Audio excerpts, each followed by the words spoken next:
안녕하세요. 미소영입니다. 미소님들은 현재 재테크를 이어가고 계시나요? 저는 그동안 재테크라고 하면 부동산을 위주로 했습니다. 부동산도 매입하는 방법이 다양한데요. 저는 주로 경매로 싸게 사는 방법을 병행해서 현재도 이어가고 있습니다. 재테크 투자에 있어서 싸게 살 수 있다면 현명하고 마음 편한 투자를 이어갈 수 있는데요. 사실 싸게 사는 기준을 잡기가 참 어려운 것 같습니다. 제가 주식 투자에 관심을 갖고 투자하려는 이유는 3가지 정도인데요. 첫 번째는 자산의 비중이 부동산에 치중되어 있어서 분산이 조금 필요하고요. 두 번째는 10년 후 현금 활용을 하기 위함이고요. 세 번째는 아이들에게 주식 투자 방식을 알려주기 위함입니다.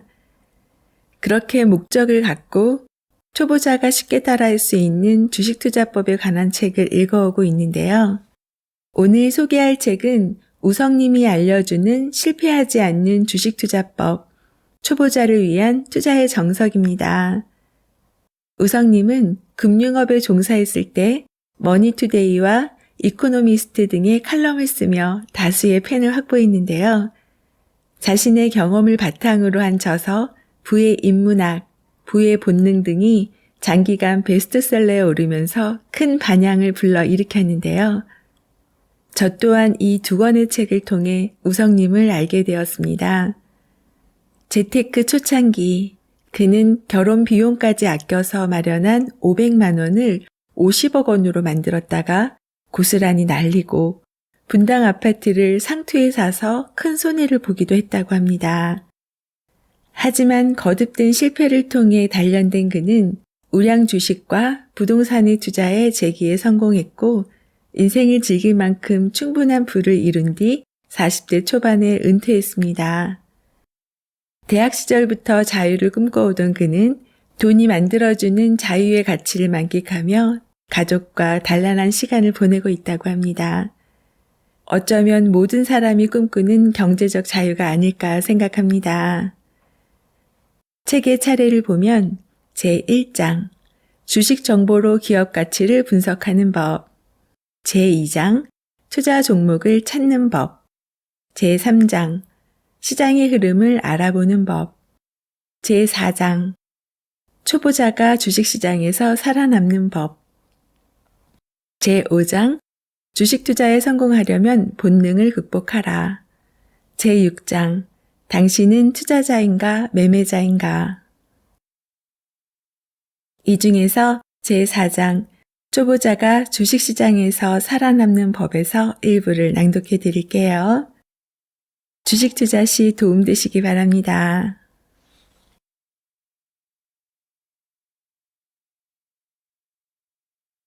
성공하려면 내 몸에 맞는 투자법부터 찾아라. 산의 정상에 오르는 길은 여러 갈래가 있다. 어떤 길이 가장 좋은 길일까?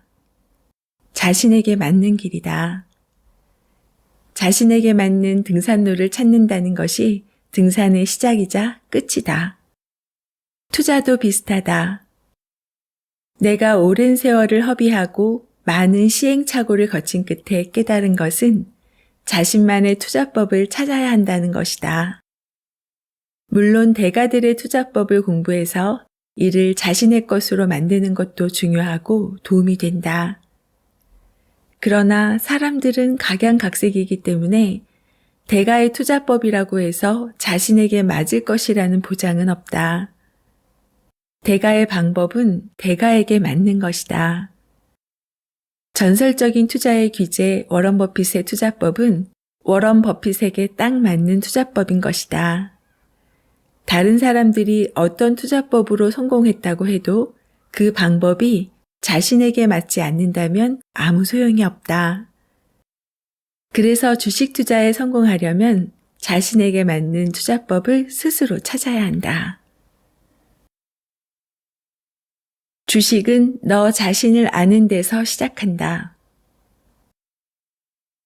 자신에게 맞는 투자법을 찾으려 할 때 제일 먼저 해야 할 일은 자신이 어떤 사람인지를 아는 것이다. 무슨 뜻인지 언뜻 이해가 안 갈 것이다. 그래서 예를 들어본다. 내 주변에는 종목을 추천해달라는 지인이 제법 많다. A도 그 중에 한 명이다.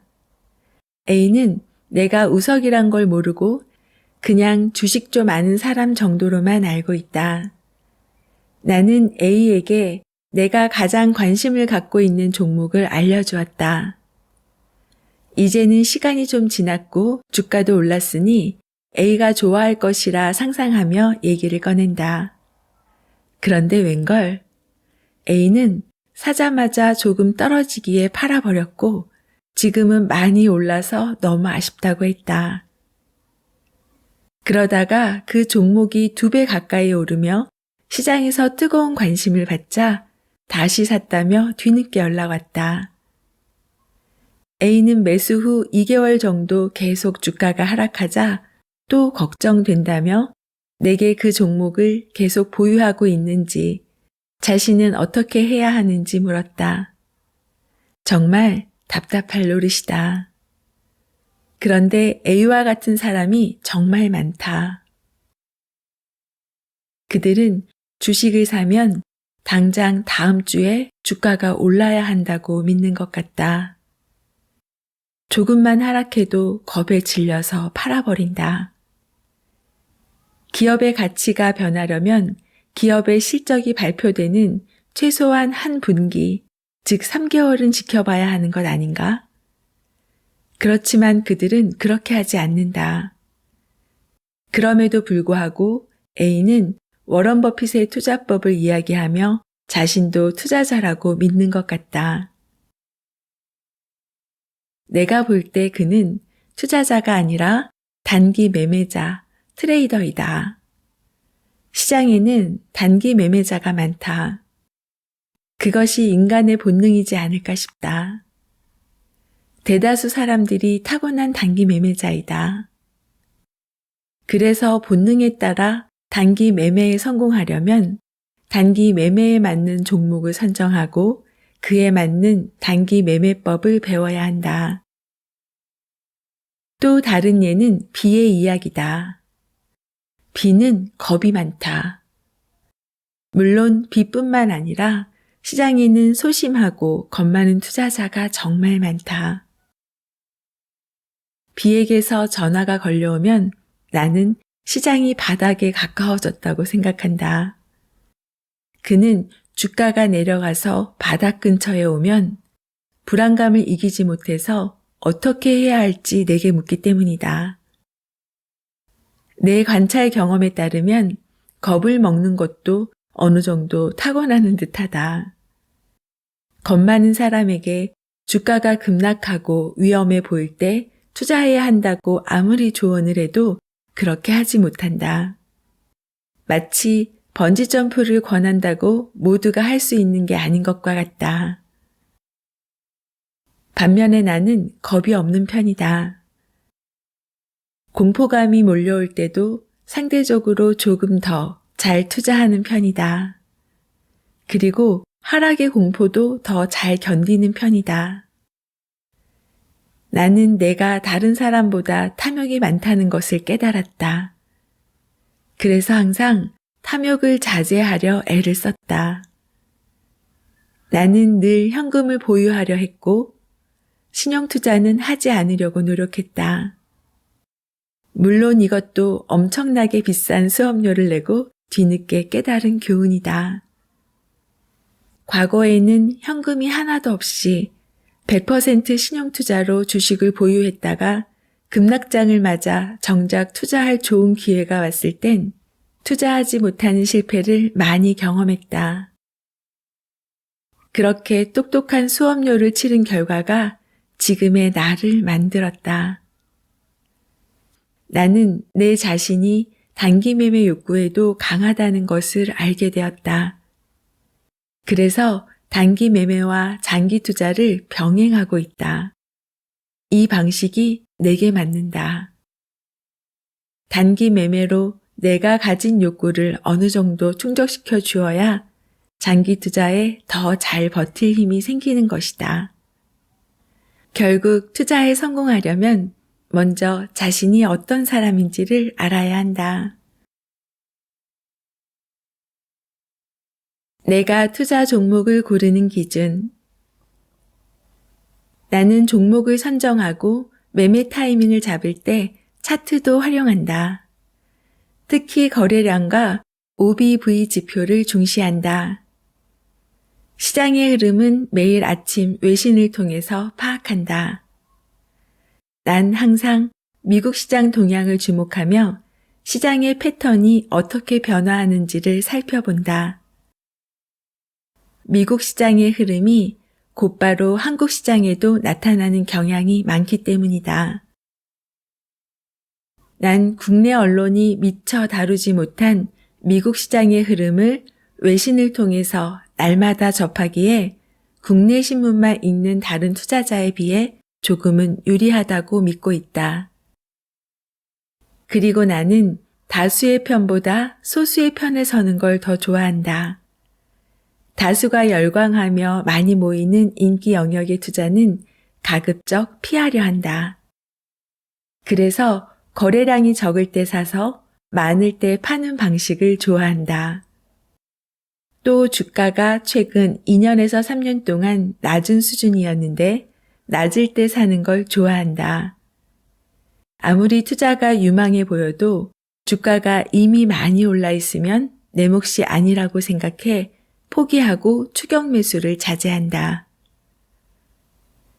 나는 투자 관련 의사결정을 할 때 확률적으로 접근하려고 노력한다. 주가가 오를 확률에 예상 상승률을 곱하여 기대치를 구하고 그 기대값을 바탕으로 투자 여부와 투자 비중을 결정한다. 이것은 내가 케인스를 공부하면서 배운 주식 투자 방식이다. 투자 종목 수는 약 10개 정도로 가져간다. 과거보다 투자 종목 수가 늘어났다. 단기 매매와 장기 투자를 병행하고 있기 때문이다. 종목 수가 많아지면 뜬금없이 오르는 종목이 많이 생기는데 이때 주식을 처분하고 새로운 저가 종목으로 교체 매매한다. 난 이렇게 매매 욕구를 충족시킨다. 그리고 투자의 즐거움도 느낀다. 시장이 약세장으로 돌아선다는 판단이 들면 투자 종목 수를 줄이고 현금 비중을 늘린다. 투자 종목은 예전보다 까다롭게 고르게 되었다. 지금에 비하면 예전엔 마구잡이 투자자였다. 그러나 오랜 세월 동안 시행착오를 거치면서 종목을 고르는 기준이 점점 까다로워졌다. 주식을 고르는 더 많은 기준과 원칙이 생긴 것이다. 마치 4할대 타자가 자기에게 좋은 공이 왔을 때만 배트를 휘두르듯 나도 내가 좋아하는 종목에만 투자하게 되었고 그렇게 함으로써 과거보다 승률을 높일 수 있게 되었다. 내가 좋아하는 투자 종목을 고르는 기준을 이 책에 상세히 밝혀놓았다. 투자 종목을 깐깐하게 고르려면 무엇보다 시행착오의 경험이 필요하다. 나는 계속 새로운 방식을 모색하고 도전해서 마침내 내게 맞는 투자 종목이 어떤 것인지를 깨달았다. 당신도 여러 가지 방법의 투자를 시도하며 자신에게 맞는 종목을 찾는 기준을 만들어가길 바란다. 당신의 몸에 맞는 투자법을 찾는 것 외에 다른 길은 없다. 이 책이 당신에게 맞는 투자법이 어떤 것인지를 찾는데 아이디어와 통찰력을 줄 수 있길 소망한다. 주식을 매수하기 좋은 때 모두가 절망에 빠져서 주식을 팔 때 매입하고 남들이 앞뒤 가리지 않고 사들일 때 파는 것은 대단한 용기가 필요하다. 그러나 엄청난 수익으로 보답해준다. 주식은 언제 사면 좋을까? 적기는 다음 7가지다. 1. 공포에 질려서 주식을 내다 팔 때. 주식 매수 가장 적기는 모두가 공포에 질려서 주식을 내다 팔 때다. 2020년 3월이었다. 그때 나는 주식을 사라는 글을 올렸지만 내 글을 읽고 매수에 동참한 사람은 많지 않았을 것이다. 공포 때 사라는 것은 누구나 다 한다. 그런데 그걸 행동으로 옮기는 것은 참 어렵다. 본능을 극복해야 하기 때문이다. 자신을 이기는 인간은 많지 않다. 책을 아무리 읽어도 안 된다. 배짱은 책을 많이 읽는다고 생기는 것이 아니다. 책보다는 한 번의 실천이 행동을 변화시켜준다. 2. 정부가 돈을 풀 때. 주가는 돈 플러스 심리. 이 절대 공식을 기억하라. 실적이 나빠도 경기가 안 좋아도 정부가 돈을 풀기 시작하면 주식을 사야 한다. 2020년 3월부터 9월까지 주가가 상승하는 동안에 대중은 뭐라고 했는가? 경기가 침체되고 자영업자가 무너지고 기업의 실적이 안 좋은데 왜 주가가 올라가지? 곧 주가가 급락할 거야. 투기야. 버블이야. 겁이 나서 주식 투자를 못하는 것이다. 그러나 주가는 그런 식으로 움직이지 않는다. 주가는 수요 공급에 따라 움직인다. 수급이 재료에 우선한다. 주식이 형편없어도 파는 사람보다 사는 사람이 많으면 주가가 오르는 것이다. 주식은 언제 많이 살까? 돈이 들어오면 주식 수요는 늘게 된다. 그러니 정부가 금융을 완화해 금리를 낮추면 주식을 매수해야 할 타이밍이다. 실적이 좋으면 그때 주식을 사겠다고? 그때는 오히려 팔 시점일 수 있다. 그래서 내가 상반기 내내 주식을 사야 할 때라고 글을 올렸던 것이다. 주식시장은 돈을 풀면 시차를 두고 심리가 긍정적으로 변하게 되고 주가가 오른다. 3. 해당 기업의 악재로 주가가 급락했을 때. 첫 번째와 다른 상황이다. 첫 번째는 주식시장 전체가 붕괴돼서 모든 종목이 하락했을 때 매수하라는 것이고, 이번에는 특정 기업의 악재로 인하여 주가가 폭락했을 때 매수하라는 것이다. 이때 중요한 것은 악재의 성격을 잘 구분하는 것이다. 장기적으로 오래갈 기업으로서 이번 악재가 기업의 본래의 가치에 영향을 주지 않는 경우라면 좋은 매수 타이밍이다. 주식시장에는 겁쟁이들이 많다. 인간의 본능 때문이다. 그래서 본능을 거슬러서 매수할 수 있는 소수의 투자자가 돈을 버는 것이다. 4. 남들이 모르는 정보를 알고 있을 때. 남들이 모르는 정보를 알고 있다면 바로 그게 돈을 번 것이다.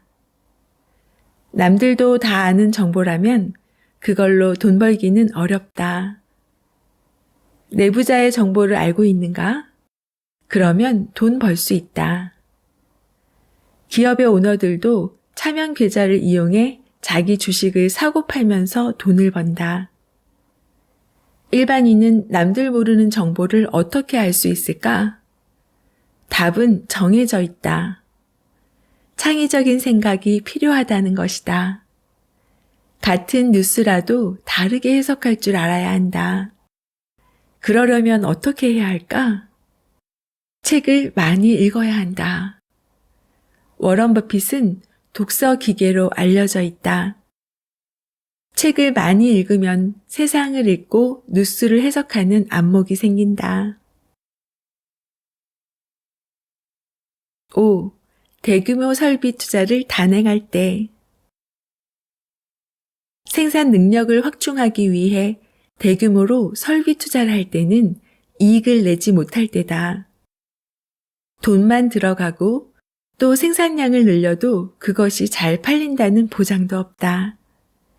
그래서 주가가 오르지 않는다. 제품을 개발하는 것과 대규모 양산을 하는 것은 다른 문제다. 신제품 개발에 성공했다고 해도 또 대량 생산에서 성공했다고 해도 불량품이 많이 나와 수율이 좋지 않으면 돈을 벌 수 없다. 이처럼 대규모 설비 투자를 할 때 전망은 매우 불확실하다. 그러나 실패하는 경우보다 성공하는 경우가 더 많기 때문에 대규모 설비 투자를 단행할 때 주식을 매입하는 게 좋다. 생산의 성공에 매출이 늘어서 이익이 커지면 주가가 많이 오르게 된다. 그때 주식을 팔면 된다. 성장주 투자의 아버지라 할 수 있는 필립 피셔는 특히 그 시기에 매수하는 걸 좋아한다.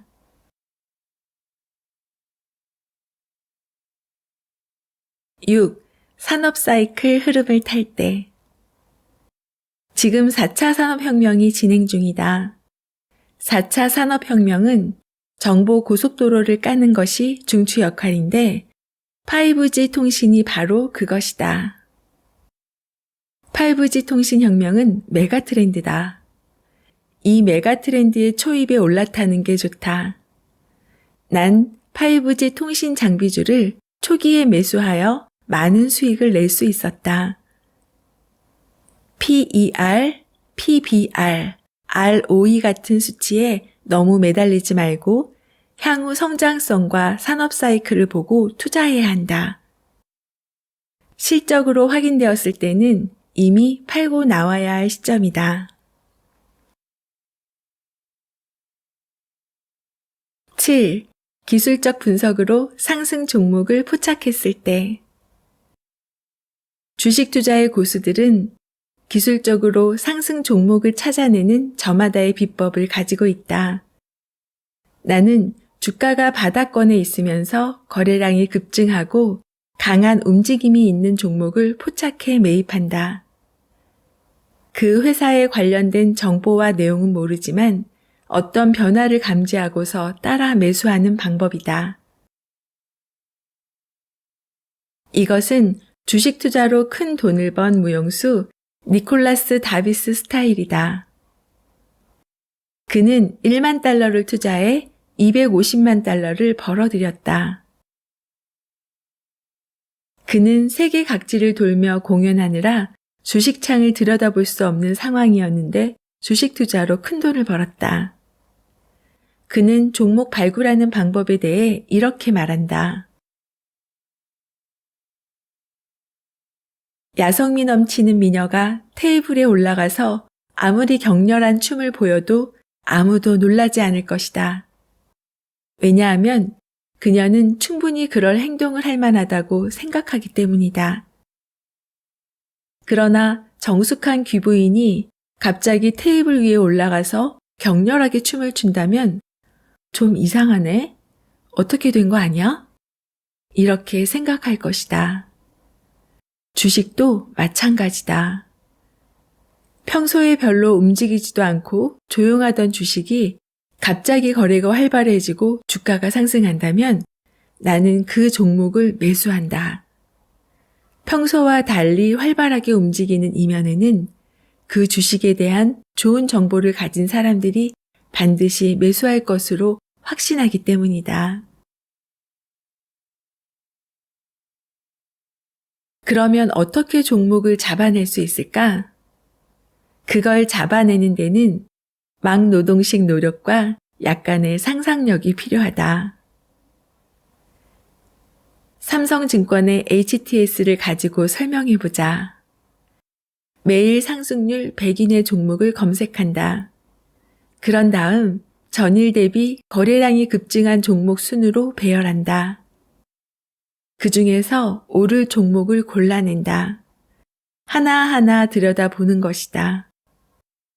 이게 막노동이다. 서울대에 가려면 머리만 좋아서는 안 된다.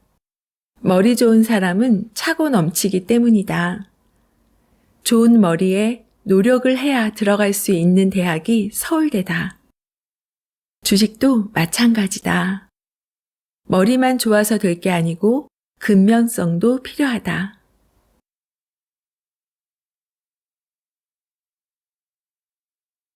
주식을 매도해야 할 때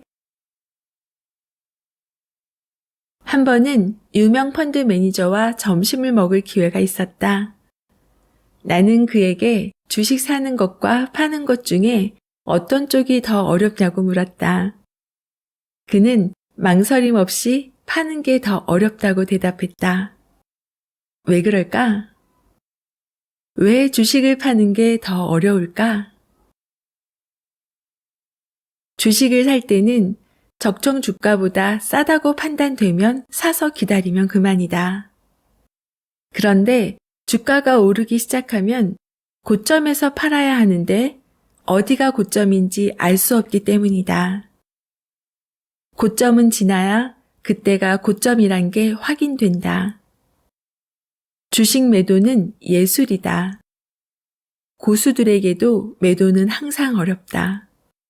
주식을 사는 건 기술이고 매도는 예술이다. 1. 처음 생각한 적정주가 수준이면 분할 매도한다. 처음 생각했던 적정주가 수준이면 3분의 1 정도를 먼저 판다. 그러면 보유한 주식에 대해서 조금은 더 객관적으로 판단할 수 있게 된다. 그러고 난 뒤 나머지 보유분을 언제 더 팔지, 계속 보유할지를 결정한다. 이것은 일본에서 투자의 신이라 불렸던 고레가와 긴조의 매도 방식이다.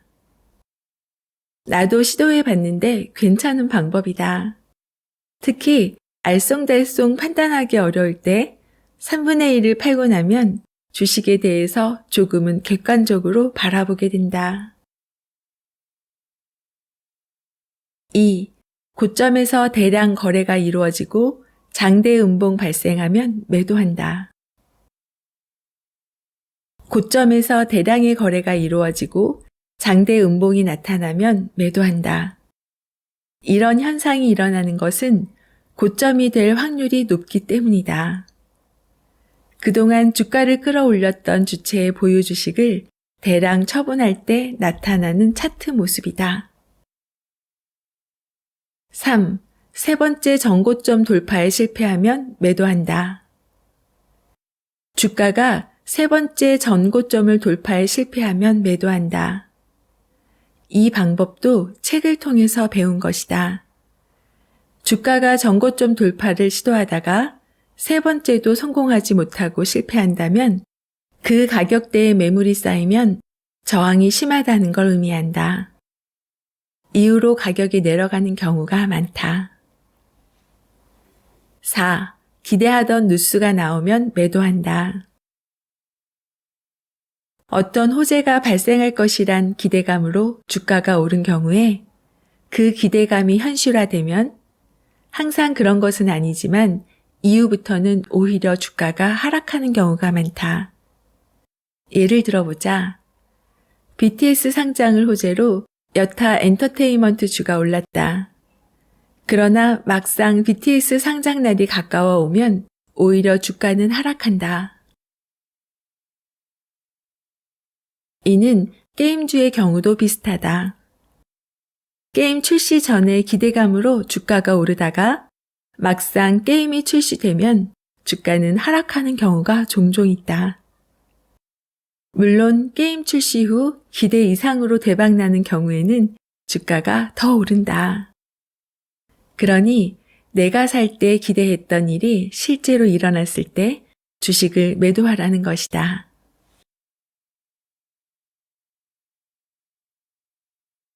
5. 테마주는 대장주가 꺾이면 매도한다.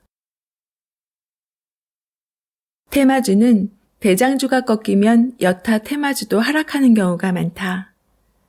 따라서 대장주가 아닌 졸병 테마주를 가지고 있다면 대장주가 꺾일 때 같이 매도하는 편이 안전하다.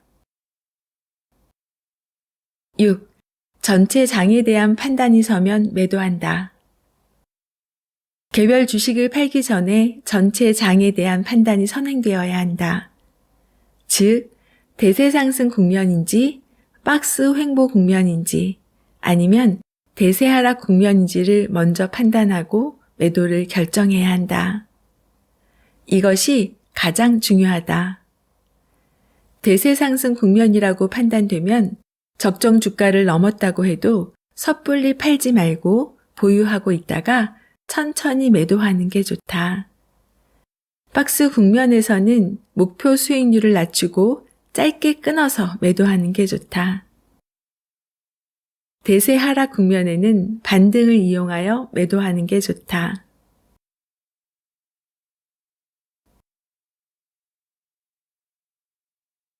왜 인덱스 펀드를 추천하는가? 당신이 주식 투자자로서 부적합하다고 해서 실망하고 포기할 필요는 없다. 주식 투자자로 부적합한 사람도 손쉽게 주식 투자를 할 수 있고 또 승률이 좋은 주식 투자법이 있다.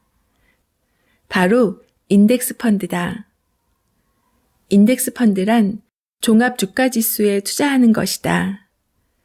인덱스 펀드의 수익률은 대다수 펀드 매니저를 능가한다. 그러니 인덱스 펀드에 투자하라. 주식에는 무지해도 인덱스 펀드에 투자하면 약 70%의 매니저를 능가할 수 있다. 그런데 왜 직접 투자해서 돈을 다 날리는지 모르겠다. 대부분의 개미들은 인덱스 펀드에 돈을 넣는 게 더 유리할 것이다. 워런 버핏도 추천하는 인덱스 펀드. 워런 버핏은 가족들에게 자신 사후에는 인덱스 펀드에 투자하라고 조언했다 한다. 인덱스 펀드가 얼마나 뛰어나는지는 헤지 펀드와 워런 버핏의 유명한 내기로 소개하겠다.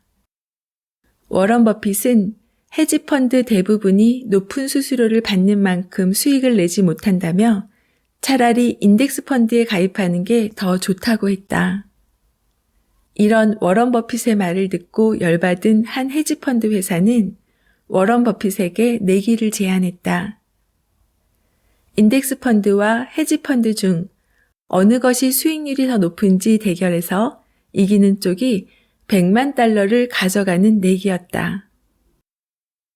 버핏은 뱅가드 S&P 500 인덱스 펀드에 걸었고 미국 헤지 펀드 회사 프로티지 파트너스는 수익률이 좋을 것으로 예상되는 헤지 펀드 5개를 골랐다. 내기 방법은 각자 고른 펀드에 각각의 $320,000,000를 투자하고 이후 10년간 운용하여 수익률을 따지는 것이다. 이긴 쪽이 갖게 되는 $1,000,000는 승자가 정한 자선단체에 기부될 예정이었다. 결과는 어떻게 됐을까? 인덱스 펀드의 압승으로 끝났다. 버핏이 투자한 S&P 500 인덱스 펀드는 10년간 연 7.1%의 수익률을 보인 반면 헤지 펀드의 누적 수익률은 연 2.2%에 그쳤기 때문이다. 경제 전문지 포츠는 연 3%의 펀드 수수료가 헤지 펀드를 택한 프로티지 파트너스의 발목을 잡았다고 평가했다. 전체 통계를 보면 인덱스 펀드가 약 70% 이상의 펀드 매니저를 이겼다. 인덱스 펀드를 추천하는 진짜 이유. 주식 투자자의 90%는 돈을 벌지 못한다. 주식 투자로 성공하는 사람은 10%가 채 안 된다. 10명 중 9명은 손실로 끝난다. 내가 인덱스 펀드에 투자하라고 하는 이유는 그 때문이다. 주식을 잘하는 고수들 입장에서 보면 인덱스 펀드 수익률이 보잘없고 하찮아 보일 수 있다. 그렇지만 대다수 주식 투자자들이 실패하는 게 엄연한 현실이다. 그래서 대다수의 투자자들을 보호하려는 차원에서 인덱스 펀드에 가입하라고 하는 것이다. 사람은 누구나 자신의 능력을 과대평가하는 치명적인 결함을 가지고 있다. 대부분의 운전자는 이렇게 말한다. 나는 평균적인 사람보다 운전을 잘한다. 대부분의 창업자들도 말한다. 대다수 창업자들이 사업에 실패하는 게 현실이지만 나는 성공할 가능성이 높다. 이처럼 인간은 자신의 능력을 실제보다 더 높게 평가하는 불량품 두뇌를 가지고 있다. 이러한 현상에 대해 케인스는 이렇게 말했다. 냉정하게 객관적으로 판단한다면 할만하고 돈 될 만한 사업은 별로 없다. 그럼에도 불구하고 많은 창업이 일어나는 이유는 인간의 야성적 충동 때문이다. 그렇다. 인간은 합리적이고 객관적인 확률에 기반해서 행동하기보다는 그냥 느낌이나 기분, 충동에 따라 근거 없는 자신감을 가지고 투자하기 쉽다. 그래서 많은 실패 사례가 발생하는 것이다. 주식은 좋은 사람, 나쁜 사람을 가리지 않는다. 나는 주식 투자자로 인생이 망가진 몇 사람을 아주 가까이서 보았다. 그들은 심성이 나쁘거나 게으르거나 또는 머리가 나쁜 사람은 전혀 아니었다. 오히려 좋은 대학을 나왔고 근면 성실함으로써 회사에서 인정받는 사원이었다. 하지만 주식시장은 사람들의 이런 덕목을 쳐주지 않는다.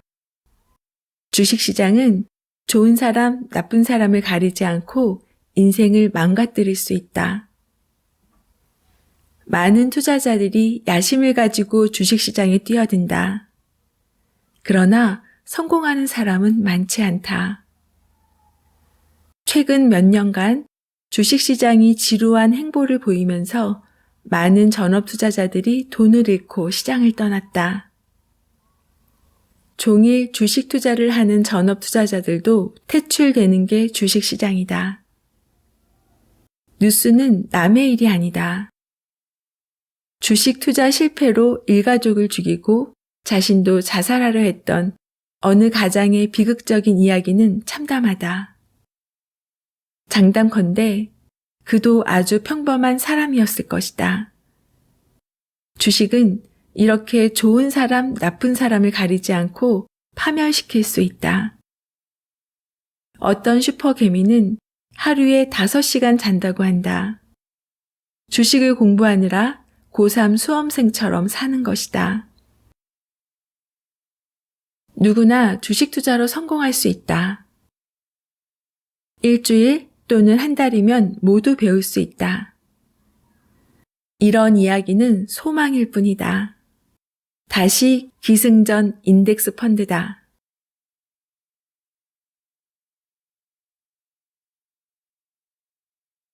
(10년이면) 상위 10% 펀드 매니저 수익률.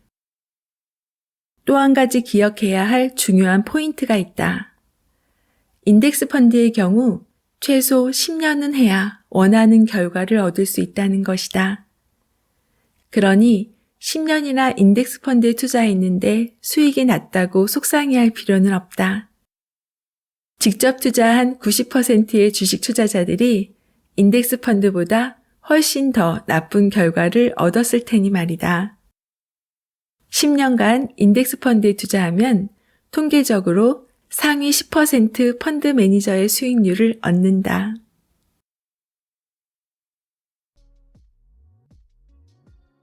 주식 투자는 화려한 쇼를 기대하지 말고 조용히 확실하게 이기는 길을 선택하는 방법을 알아야 한다고 합니다.